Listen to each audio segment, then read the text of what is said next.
So, welcome everybody to the policy committee meeting, the first one in a while, as it turns out.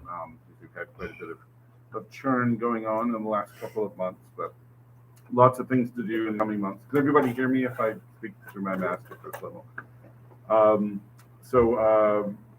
Just quickly before we get to approval of the agenda, so that everybody can know who everybody else is, if we can just kind of quickly go around the room, who you are and what brings you here. My name is Mark Santow. I've been on the school board since 2015, secretary of the board and co-chair of this committee. Sandy Stewart. I am the Chief Student Support Service Officer for the district. Mark Catone. I am the Director of Alternative Programs and Student Support for the district. My name is Mike. I'm one of the new school board members. I came along with Jesus. Jesus Nunez. As like 19 stated, I'm recently appointed to the school board. So glad to be here today with you guys. Al Kushner, clerk of the board. Lindsay Shanahan, I'm the Director of Special Projects for Turnaround Initiatives and supporting the school board. Jen Curry, I'm the state coordinator for Rhode Island Georgetown Teachers, also known as RIGHT. I'm Melinda Price. I am Assistant Member Advocate for Enrich. All right, thank you. All right, so let's call this meeting to order. We need a motion to approve the agenda. And I guess it's you and I are the only ones who can do that. So, Motion. I'll second. All in favor, say aye. Aye. Aye. Okay, the ayes have it. Agenda is approved. Approval of the consent agenda. We need a motion to, why don't we just do a motion to combine 3 and 4 here, approval of consent agenda and approval of the minutes. Motion to combine 3 and 4. Seconded. All in favor, say aye. Aye. Aye. Okay, the ayes have it. Consent agenda is approved. The minutes from December are approved. So we just have one policy to discuss tonight, and then we have some kind of internal process to do for the policy committee. We have finance coming up at 5:30, so we may need to truncate number 6 somewhat and just shift it to another conversation, which is 5.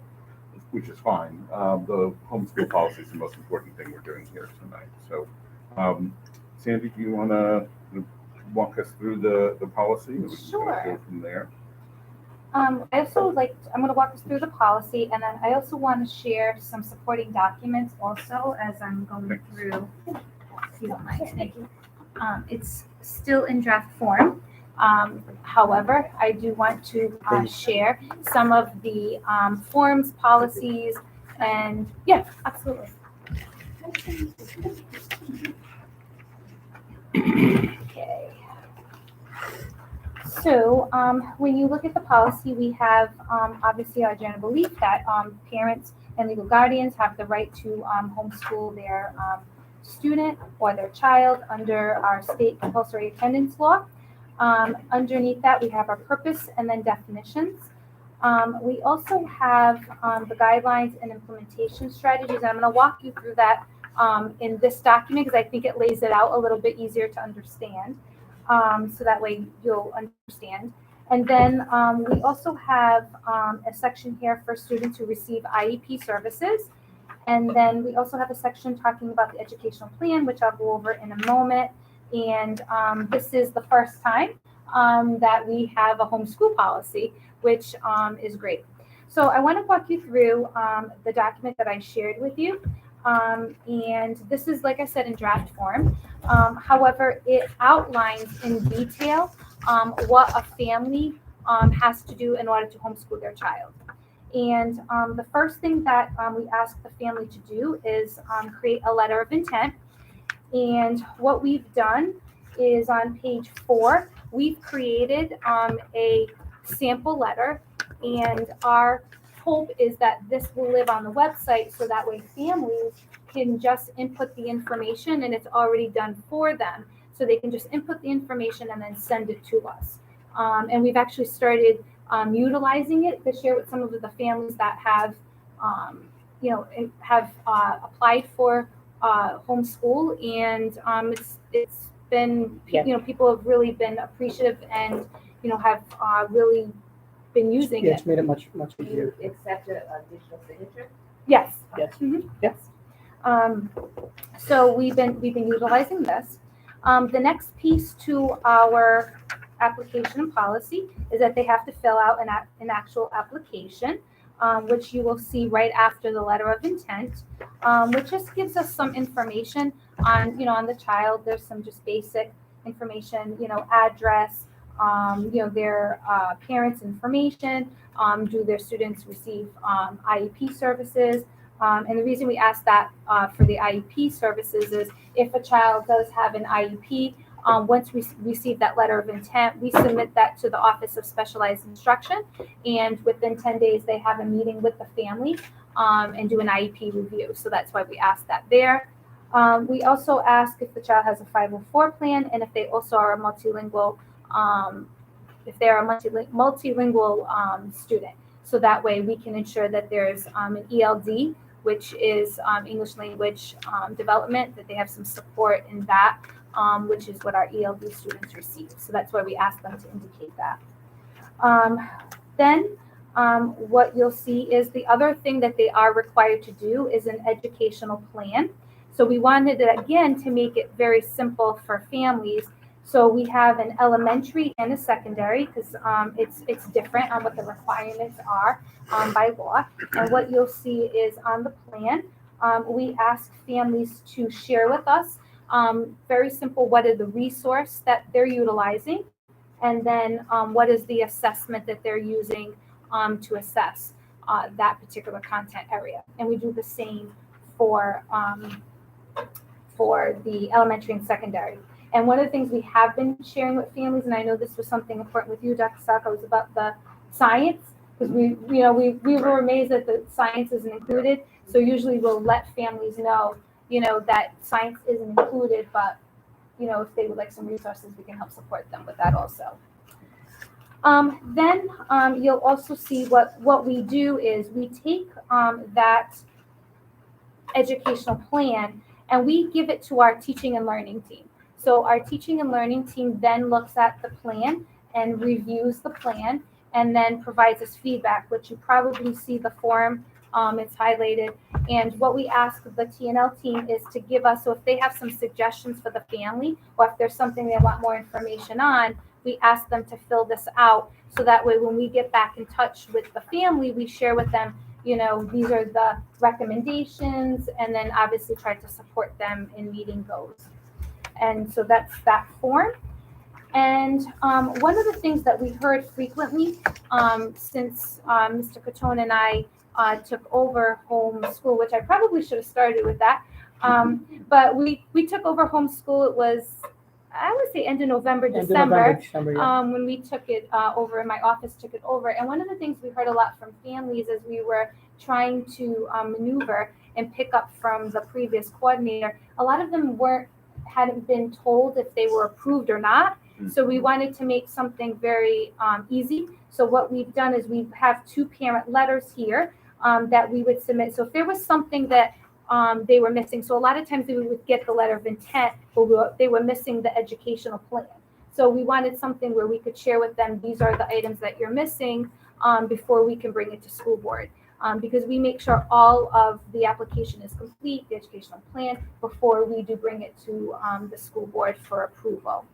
And then once they have been approved, we send them, a letter saying your application, once the school board has approved it, has been approved, so that they know and have something in writing. Now, when I say this is a working document, it truly is a working document. So as we were sitting in my office reviewing it, we thought of 2 more things that we needed to add to it. So I feel like every time we feel like it's done, it's not done. But one of the things, an end of yeah, year end mastery of the year form, mastery form. so that it would make it easier, so we can just look at and see, hey, did they do, based on their education plan, did they suffice and meet what they said they were going to do? And then we can make a determination on whether they would be able to go on to the next grade. And also there was an attendance form. Yep. that we were So going they're to also supply. required. So they're required to do an end of the year kind of mastery report, and then also attendance. So our goal is right now we're in the midst of creating those. So again, something very easy for families that they can, submit, similar to kind of how we did the letter of intent and the application, have it already pre-done, so that way the families could fill it out and submit it, and then have a letter to go with it. And then the other thing, we're We also also, are gonna create a, end of the year letter, Yep. letting them know that this is what we're going to be collecting at the end of the school year. So our goal is to be sending that out very soon, so parents and families have time to plan on gathering the information they need to gather to send back to us. So they have that at the end of the year. the other thing we're also working with teaching and learning is Resources. resources. So we think that's probably the question we get the most in this process is what kind of resources can I use? What resources do you recommend? So we're working with TNL to help support and add to the resources that are on the current website. Yeah, there are resources on the website from the previous coordinator of the office, and we're looking to add more resources that are linked to, especially at elementary school, some of the resources, that curricular resources that we're using that are aligned to standards. There are some free links and free materials associated with that, digital materials. We're looking to put that up on the website so parents would have access to that, and it would make it much easier for them to fulfill an education plan. And we'll be able to refer them to that. And same thing at the high school level as well. And once this document is completed, we plan to put all of these parent forms and whatnot on the website, so that way it's easy and it's accessible. And then once we have all of the parent letters also, we're going to send those out for translation. So that way we have them in all languages, so that way everyone has access to those. Mhm.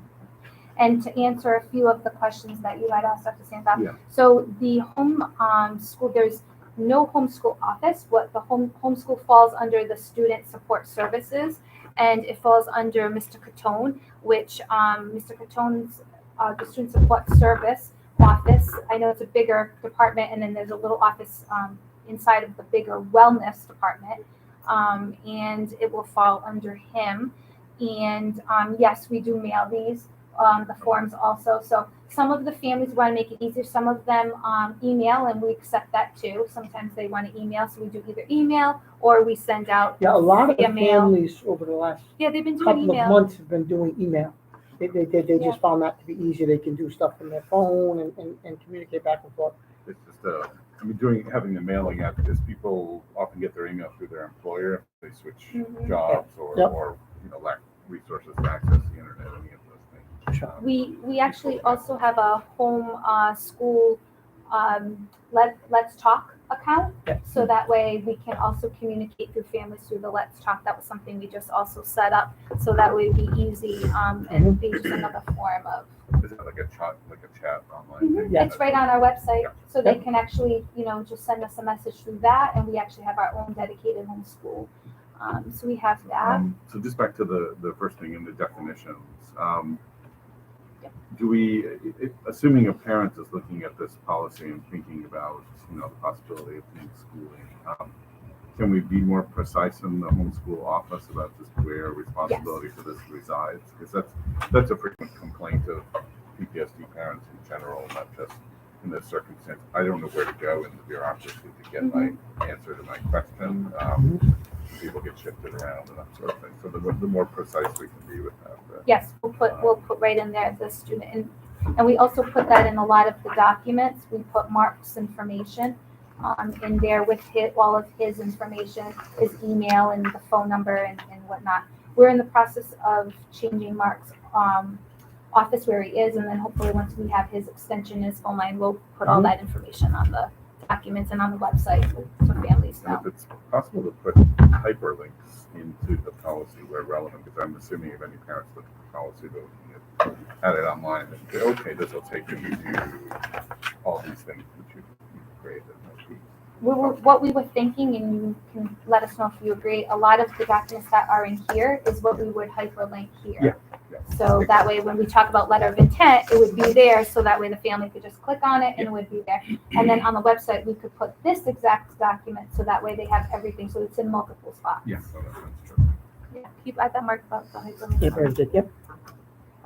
So the other question, actually, there's two other questions that I have. One is, I guess it just wasn't clear to me whether the application and the educational plan are two distinct. If you send in the letter of intent is accepted. We send them the application, do they also get the educational plan at the same time? Those two things are together, they submit them? Usually whenever the family, so we have a lot of different ways. So sometimes families just send us the letter of intent, and then we follow up and call them and say, we need you to fill out the application. We also need you to do the education plan. Sometimes we just get a phone call and say, I'm not sure, I want to homeschool my child. I don't know what to do. What do I do? So then we kind of walk them through the process. So we kind of get it usually both ways. The piece that we seem to find that families are struggling with the most is the educational plan. That's the piece that they are struggling with the most. Some of our families have actually asked for grade level standards and have asked, can you send us grade level standards? So we'll make sure we have that on the website also, because some of them have asked for those. So we can put the Common Core right on that. That's an easy. So yes. Anybody else have any? I have one other question to ask. Oh, yeah, I do. So, in terms of the educational plan, do parents have, is there a resource for them to like use in terms of if they need assistance, like getting that together? Because maybe sometimes they understand what they have to do, what the process is, but they just don't know how to put that together. Is there like any resource available to the parents to use so that they don't have to keep going back and forth in terms of getting all the appropriate paperwork completed for the homeschool application? So on the website right now, we do have some, but we're looking to give some more options.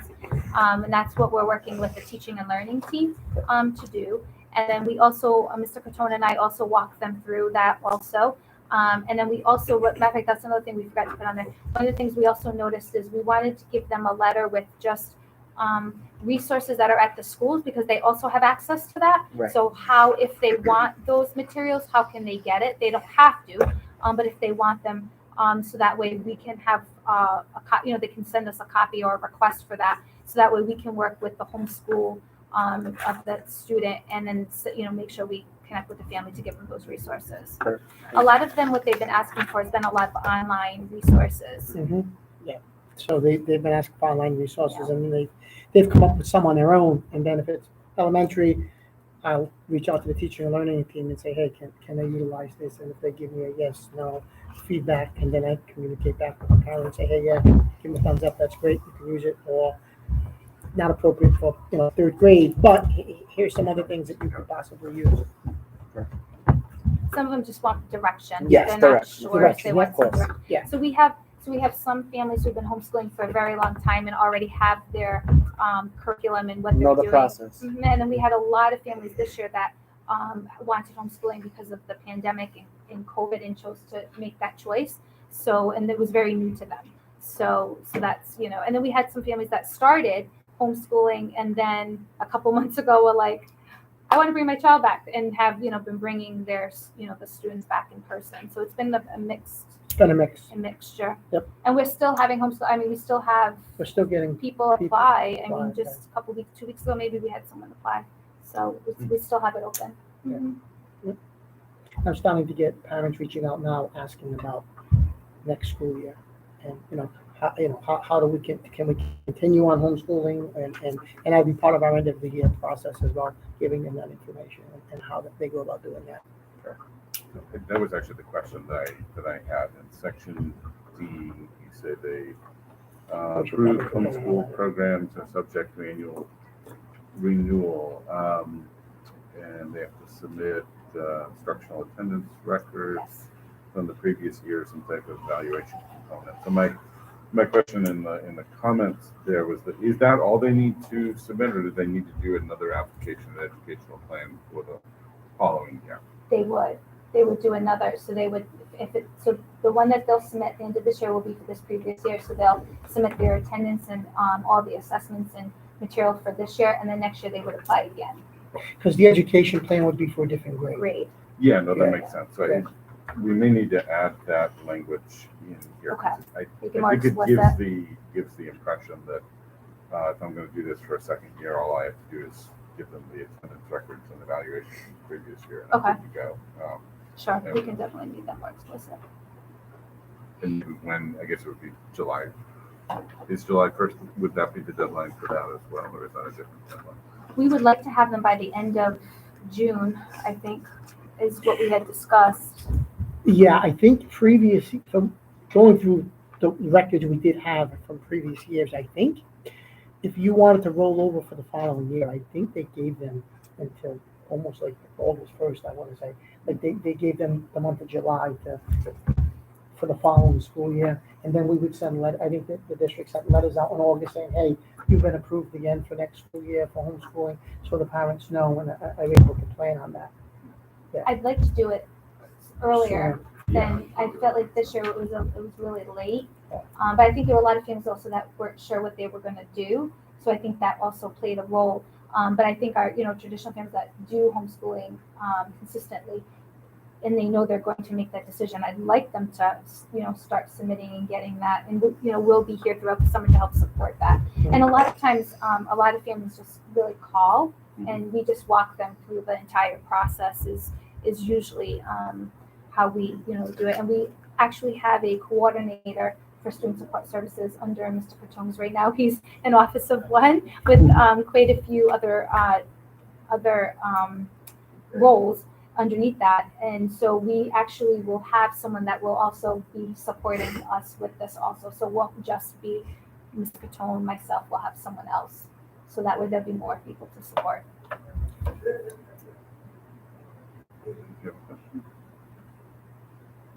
So this document, this will live on the website, like this document, or what is it, adjusted version of this. It's still draft. We're still in draft form, Okay. but it'll be something like this version. I would put on the website, yes. So that way it outlines everything step by step. Okay. And then and this is what you're talking about is providing deadlines, or at least a timeline for people to be able to follow. It's like, you submit this, we'll get back to you in this amount of time. So it's a preferred timeline. Yep. Mhm. You had that much Yeah. just not here, yeah. And then, Well, we would accept it, Ms. Mercer. We would accept it if they, yeah, I mean, Yeah. by according to the law, they can apply at any time, right? Correct. They have to, Yep. just as long as they submit what they need to, Sure. we approve.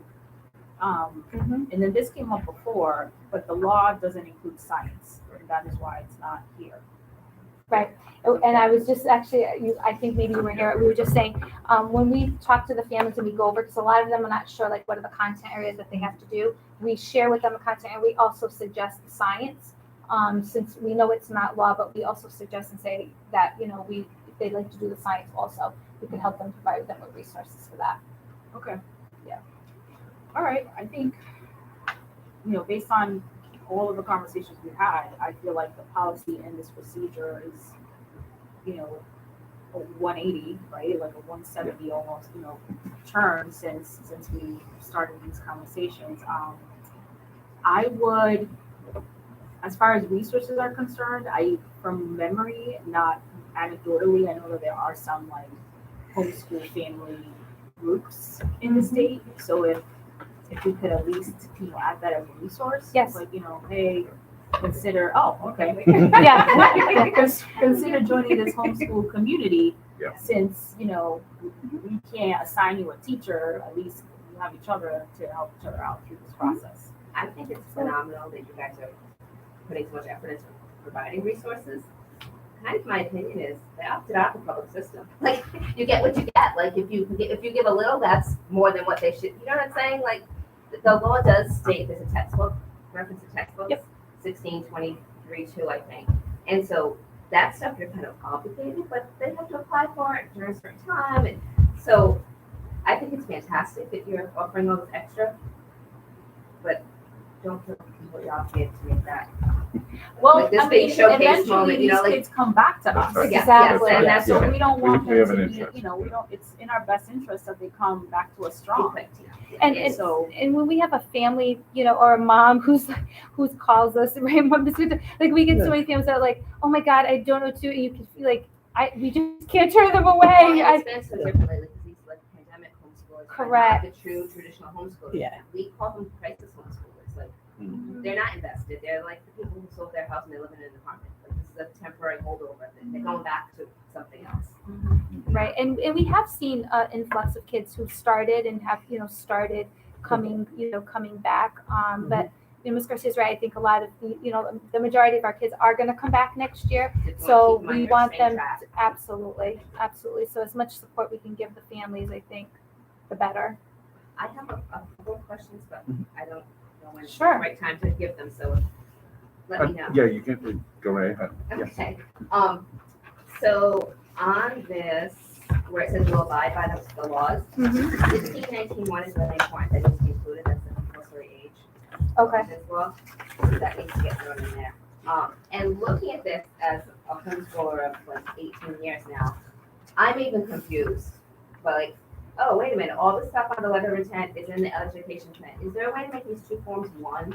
I thought about that, to be Where honest to with you. list and to say that you're required to do these and list those with this, and then where it says you're required to teach reading, make that look like this. Do you? And put that in there, so they're submitting the letter of intent, which was the law, that's a very common thing, if it submit your letter, submit the letter of intent. Include this information that you want, and they're submitting one thing, and then every year they submit a letter of intent, Mm-hmm. and every year they submit an end of year. So do you think? So I thought the same thing. I thought it was kind of the same. Information over and over. I almost thought just adding the top part just to the educational plan, and that would probably suffice. I think, I right? like that we will abide by the Brown laws. Oh, you like that piece? Okay. Because you're like making a promise, like, you're signing this document. This is like a legal thing, like, I am going to follow the law and I'm going to teach my children these things. But a little thing here, in 2007, the civics law came into being. And history is not taught only in grade 4, around history and around government, that's in all grades. So that piece needs to be changed. Okay. It's not specific just Because to the fourth we grade. had grabbed that. I think Probably from old. was it from stuff. Ryan, maybe Mark? I think Yes, so. Ryan has that But on there. that's where I it's grabbed so it many from. outdated things. on Yeah, there. that's Right. actually where we grabbed it from. Ryan says that homeschoolers cannot graduate, they have to GED, like, Because that's what I Very used, because I outdated. double checked Very it and I was, so can you say that again, the history, so we're gonna take the, so they had those subjects, we will teach all subject areas, that Mhm. list. Yep. That's correct, but saying that it's a specific grade. okay, so I'm just going to cut the grade part out, okay, Okay. okay. And by the way, we tell people, science, art, and music are not required, but we suggest you do them.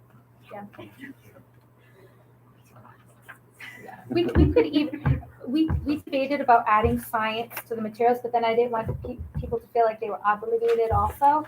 Well, and I don't think we can So- require You add that parents to to your do what the resources that state you doesn't offer, require yeah. them to do. Yeah, well, that's what we figured on the webpage, Then they see that and say, well, that's fine. but we did think it was important. It needed to be. I mean, we need to change the state laws to include science, but we Right. can't do that. We can still put the, collectively we do. can put the resources. So I have one question just about F, Okay. letter F of the policy. And perhaps this is my ignorance, but if I was a parent looking at the policy, contemplating homeschooling my kid, it says homeschooling students who re-enter the district will be treated as transfer students. What does that, I mean, I know what a transfer student is, but what does that mean in terms of my kid? So it's actually been pretty easy. What we've been doing, if they're coming off homeschools, we have them coded a certain way in the computer, in Skyward. Mhm. So we would just have them, they're already registered, so then we would just have them just be assigned to school. So they go back to registration Yeah. to be assigned to school, That would because we be can't, once they go on homeschooling, we can't guarantee that they get a spot in That the they're back same to school. At the school same when they school. will. They're guaranteed a spot in one of Yeah. our schools. It may not necessarily be the same. Somewhere in here it should say that. I think. Okay, Okay. And presumably the number of credit hours is this, like they don't fall behind like homeschooling. Because what we started happening was that some kiddos started the year and then say like November, December, we saw a high spike. And they would go on homeschool, but we couldn't guarantee they would get back to their Right. school that they were assigned. So so that's kind of why we thought using that language, but we can actually be Yeah, that explicit. needs to and be put that clear, in because there. I know there are some programs, Sure. like for some IEP, like there are programs that are specific to specific schools, and it could be a real issue, like they Yeah. can't go back. So we need to make sure that the parents have that heads up That's, before they do that. that language is in some other policies in other towns and cities, and the way that they translated it is, Right, you that's- come in, like if you moved here from California or somewhere else, we don't know where your curriculum is, we test you. Right, So that's the thing is, we're testing to see what level you're at. So even if they start at the year and then pull out, and let's say they're not, sorry, Johnny's not in second grade, we have to put him in first grade because he's not at that level. Mhm. So that's kind of how that's translated in other places. So just in the interest of transparency for parents, I think it's really important to explain to them what that means, because I didn't know that that's what that meant, and that I would not alone. That's the piece where it says transfer. Because Okay. Yeah, it's a so letter that's of transfer. right towards the end. Yeah. For compliance. It's, right here. It's on the last page. So are there any other, from committee members, any other questions, Suggestions? concerns, We would love suggestions? any more suggestions? It's great to have another pair of eyes because it's a good tone and Yeah, well, we There were can't like, look at it anymore. there were like two really, really, really minor typos in there that you would have, Okay. I mean, it's literally like a letter. Anything else that you think that we should have that we didn't include? We tried to think of everything from top. Yeah, something, just say they don't graduate Providence school system, they don't, well, Oh, yeah, you know, yeah. graduation, and there's some, like, Melissa put it nicely, because we posted off one about the other school's policy, Can you write that, Mark? they're not part of graduation. Okay. You know, and whether you want to include them or not in sports and things in the school, without interscholastically, because it's whole language, so you can just refer them Perfect, Mark. to, you know, put a hyperlink into that and say you must abide by their policy, you know, what they say Okay. schools have to do. Thank you. Yeah, because graduation is a big one that comes up, and there was some news reporter reached out to me from a journal and said, how do you feel about so-and-so's child isn't allowed in these Providence? They've been homeschooled and they can't walk with them. I said, that's not their school. I said, my son is homeschooled, or if I live in Warwick, I can't say, well, I wanted to walk with Hendricken, because in Hendricken, I can't say, well, I wanted to walk with Hill High School. I went to Hendricken, you know, so she wasn't, she was like, oh. She thought she had this big news story, and it was like, no. No, that's a good one. Thank you for that. That's a good Yeah. one. That's a good one. Yeah, but I think that if that educational plan, it isn't even to be called an educational plan necessarily, just say, we will teach these subjects and have that grid that says the resources, and they have to fill that in as they went every time. And what, to clarify, what are you looking for from that? Like, you know, if it was math and I said teaching textbooks, if that's one of the curriculums I use for math, Like we would say, grade 3. we would say, well, which one? You know, are you using some Burdett and Ginn? Are you using, you know, what are you See, so using? this is going to be like apples and oranges coming out of language, because teaching textbooks is a curriculum that's very common with math. And like, well, my second grader just started third grade. I was well excited to be his brother, but you know, I would say teaching textbooks is great. Mhm. Would that be enough? Then you'd probably be like, what is teaching textbooks? You wouldn't even know that's a math No, curriculum. but Just what like we your would do is, curriculum's named so once that same was name. submitted, I would send it to our teaching and learning team. So, They're probably more they're familiar. more Okay, then familiar. a whole new learning curve. Yeah, so my supervisor of mathematics would Yeah. do the research and say to me, hey, that's does this acceptable. What does this mean, or whatever, right? And then we So could you get just want the feedback. name of the curriculum. Okay. Because for us, curriculum, I think is something different. Than what Curriculum for us is like the actual manufacturer of the textbook. Mhm. You know, when we say your homeschool curriculum, we have a homeschool curriculum sale, and people resell things, it's the actual one. I think it's more to also remind families like they need a resource. They need something, research, right. right? Yeah. Like they need the resource, and you know they need something to show, you know, proficiency or right. So So that they need something to complete. to complete. So that's exactly, you know, one of the reasons why we included it. And like Mark said, some of the resources we're not as familiar with, so that's why we've partnered up with the Yeah. teaching and And learning it's- team. As far as assessment, well, that particular curriculum probably has their own, Has It their own- does. Yeah. So then it might be the same, maybe same thing. Same thing. you might say chapter tests, you know, Mhm. and then that would be, okay. And that would be acceptable. Yeah.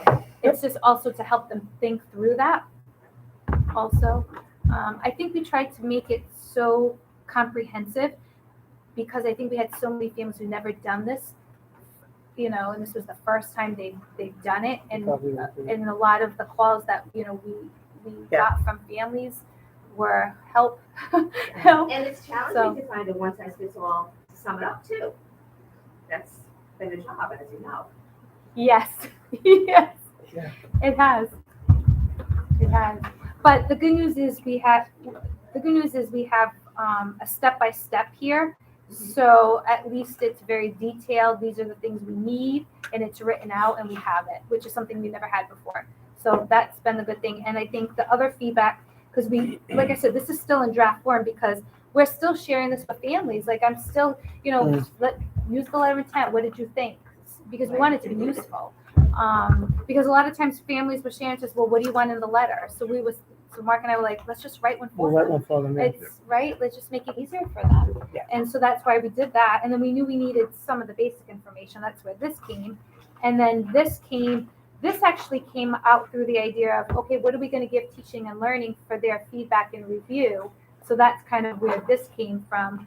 The other thing that we've so- been grappling with is the attendance piece because Hmm. we've done some research, but certain districts use different forms. And So I know Coventry had shown us a form that they had, and she's a Situate now, Lori Andrews. She pulled out this and she said, I just have this calendar and I have them marked off. She said, because if Ride ever audits me, they never have, I'm supposed to have the attendance record. Right. So that's what they did. She also agreed that the letter of intent, your end of year, EOI, we showing up to, says we completed X number of days. And then that tells you, you don't need to know, was it April 4th, 5th, 6th, and 7th? You just need to know. You know, Did she make them use that whole the letter, the calendar is the same for everybody? Because we have one up actually on the website, which was, no, she No? just said, Okay. here's a calendar mark. Example. And it was very kind of old school. Instead of saying you completed 180 days, you know, I tell parents, there's 365 days a year, you have to homeschool 180 of them. You're going to homeschool probably 320 of them because homeschooling kind of just becomes part of what we do.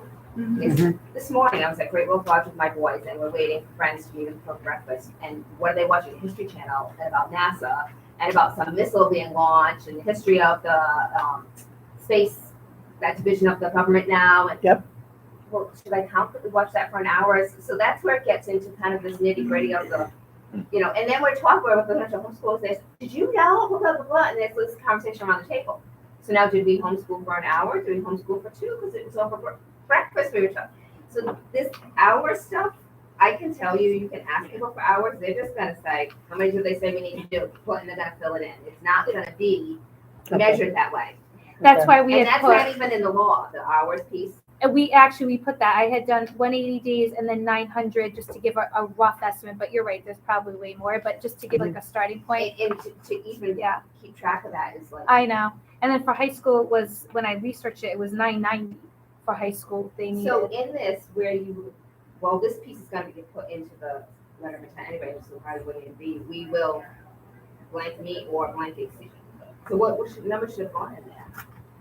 Well, I was trying to say 180 days with the 900 was the minimum. But like to your point, we know a lot of them do more, so I wanted to leave it open. Because I don't mean to cut off this Sorry. very fruitful conversation, but But thank you for that. Thank you for that. Yeah, and that'll help. please do continue it. But I want to make sure we Yeah, finish the Mark, business sure. of the committee before the next committee comes in. So which is it's happening. So we first do 2 reads with our policy. So just the timeline, assuming that we approve this in a second. It would go to the board for its next meeting, which is next Wednesday. The ideal scenario, because we have suggested a few language tweaks in the policy itself, but you don't need to have a completed version of this for them. But how quickly do you think you could make whatever changes, additions to the language of the policy itself? We'll have it for next week because I'd like to have it for the second read for, hopefully it'll get passed for the second read for June. Is there any way to have it by Monday so that board members have enough time Oh, to sure, read it? Mark, we for can the do it, we meeting can work on it Wednesday? tomorrow and Friday, right? So that, because we want to vote on the actual policy. we're Sure. voting on. Yep. We'll give it to you on Monday. Okay. So do we have a motion to approve the policy subject to the small tweaks that we've discussed? Motion. Okay, do we have a second? Second. Okay, all in favor, say aye. Aye. Aye. Okay, the vote is 3-0, so the policy is approved and sent to the board. 4 minutes, I'll say something in 4 minutes about the other two agenda items, which we can, I think, carry on most of the discussions that need to take place outside the format of the meeting. So there's two things and they're related. One of them, trying to keep all my papers straight here, is that for some time, under the guidance of Yvonne Graff and Rachel Palumbo, the policy committee has been gradually whittling down the updating and in some cases removal or new writing of policies in order to keep up with current practice, keep up with Rhode Island law, keep up with Pride regulations and so forth. We've made a lot of progress on that and then it's kind of stalled a little bit. We're hoping to pick up that going forward here. We've prioritized things on a spreadsheet. We've got some things that are urgent, some things that are less urgent. I can just sit down and talk with Lindsay and we can kind of make a plan, I think, outside of the context of this meeting to pick up some policies we can work on for the next policy committee meeting. Maybe we'll plan like 3 meetings out or something like that. We are having a board retreat on Saturday, so discussions about broader priorities are something that we'll cover when we get there. But the other thing is that we have been generously offered, not for the first time, but generously offered by Professor Ken Wong over at Brown, 1 or 2 urban education policy grad students as interns for this summer. We had great success with the last one we had several years ago, who was supervised by Yvonne, our policy person. But we do need to come up with some sort of definable, I'm not sure where to look, I'm going to you two guys, I guess. We need to come up with some kind of definable or 2 definable, or not, right? We could decide not to do those, but projects that we could put a grad student from Brown on to do work that we can't do, we don't have time to do, we don't have the capability to do, that would help advance the work either of the policy committee or the board. There is somewhat of a time frame to this because by June 1st, if we want to propose something for 1 or 2 of Dr. Wong's students to do, we need to let him know. June 1st is pretty soon. It's 2 or 3 weeks. So, there are 2 things I had thought we could do. We want to make it substantive and useful for the students and also useful for us. We don't want to make something too big that they can't do in the defined period of time. One of them might simply be taking several policies and putting them in our policy template and checking them against regulations and laws and getting it to us in time to pass or consider that with the committee. The other can be a much more substantive, like a new policy that we want to pursue, that we'd like them to look into best practices and processes and suggest something for us, hand it to us at the end of the summer, and then we can decide where to go. So that's a much bigger conversation than we can have in the next 30 seconds. So I don't think we should force it, but it is something we can talk about kind of offline and in our next policy committee meeting. I can say that one priority that I would really like the policy committee to focus on in the next year is the code of conduct policy and restorative justice in the public schools of Providence. We passed a very robust community-created code of conduct policy several years ago. I think there's anecdotal evidence that it's not reflective of what's actually happening in our schools. I think the policy committee can work on how and why and how we can really implement that policy. That may be too big for one of these interns to do. I don't know the answer to that, but we need help. I do know that. So we need to formally adjourn the meeting. So do we have a motion to adjourn? Motion to adjourn. Second. Okay. All in favor, say aye. Aye. Okay, the meeting is adjourned. Thank you very much. Sorry, budget, finance. You're not all here yet anyway. Oh, I didn't need to rush that. No. I only see one board member. Mr. Kushner. Actually, Yes. no, two. I think Gina's on that one. Hello, Jim. And I'm not seeing it. Are you having trouble getting into the building? Yeah, you need your ID out. Okay, thank you very much. Thank you. This is, I didn't do that while the camera was on. Thank you very much. I really appreciate the work you guys Are we meeting on the 25th?